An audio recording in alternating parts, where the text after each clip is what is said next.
안녕하십니까. 캐나다 런던 성 김대건 안드레아 성당 무염시대 꾸리아입니다. 오늘은 성모 마리아의 평생 동정에 대해서 알아보겠습니다.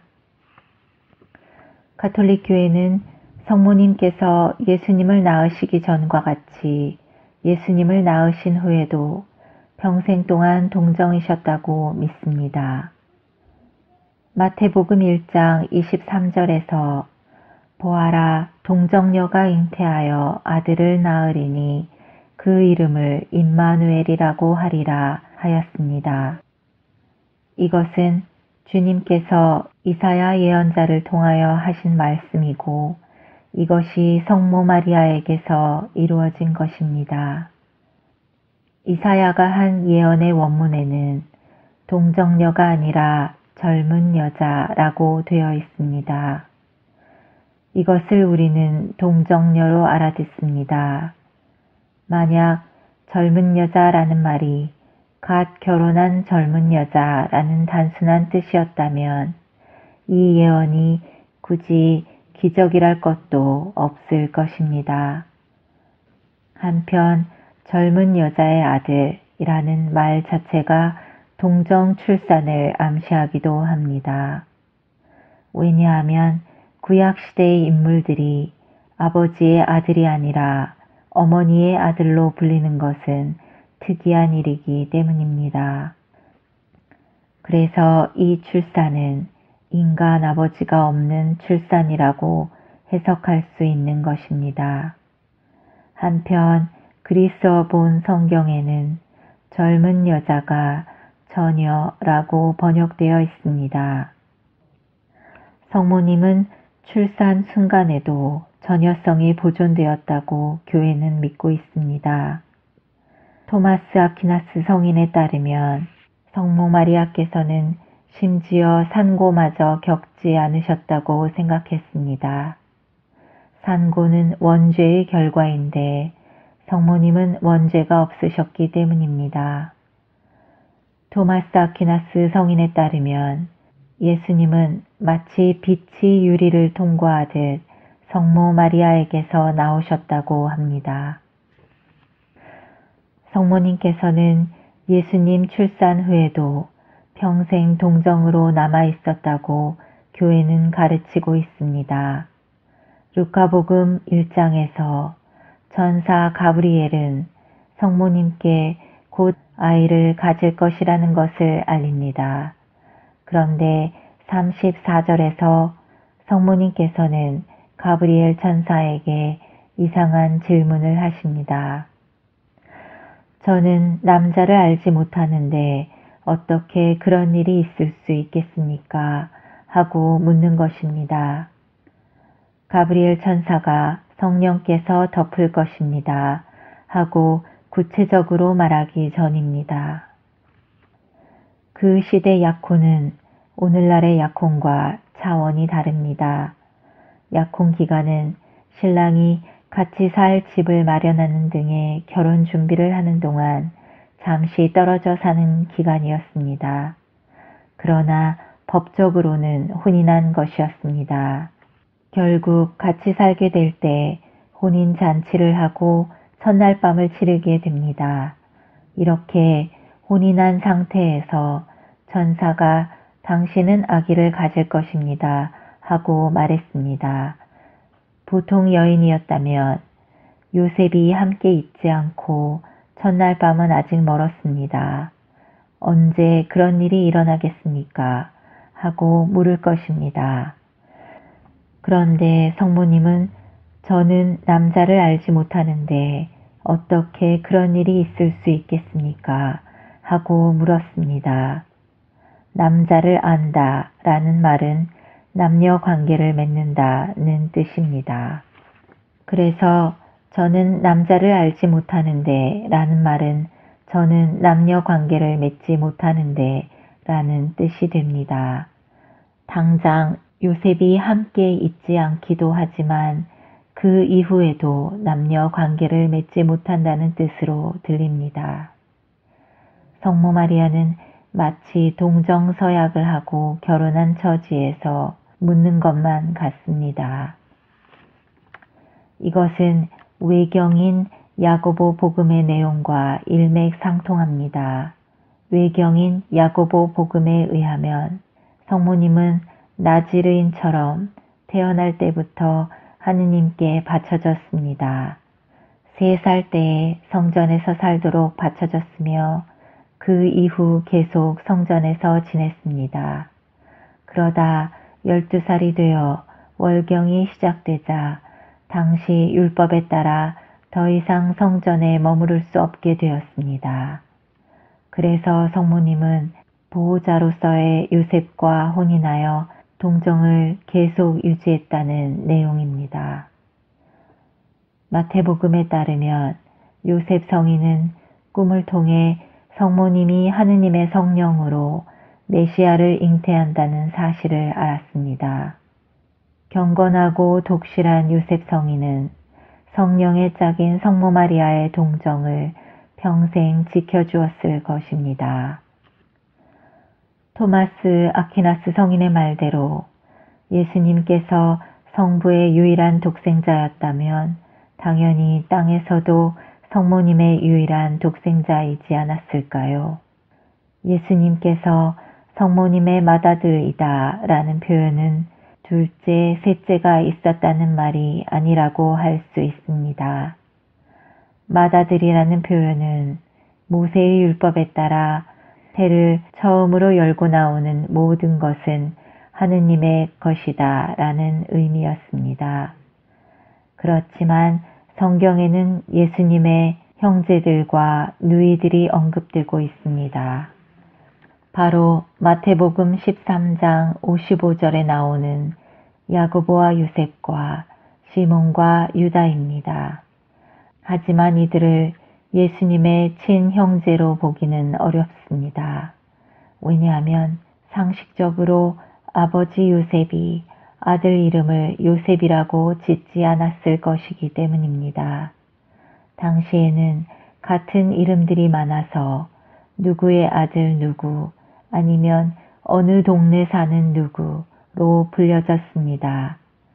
요셉의 아들 요셉이라고 하면 이상하고 나자렛 동네 요셉이라 한다면 동시에 2명이 되기 때문에 이것도 이상합니다. 그렇다면 예수님의 형제들이라고 하는 이 4명은 도대체 누구일까요?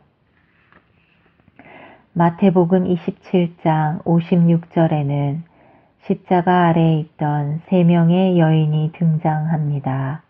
그 중에 야고보와 요셉의 어머니 마리아가 있습니다. 야고보와 요셉은 13장에 나오는 예수님의 4 형제 중 2명이라고 할 수 있습니다. 그러면 여기서 야고보와 요셉의 어머니 마리아가 성모님일까요?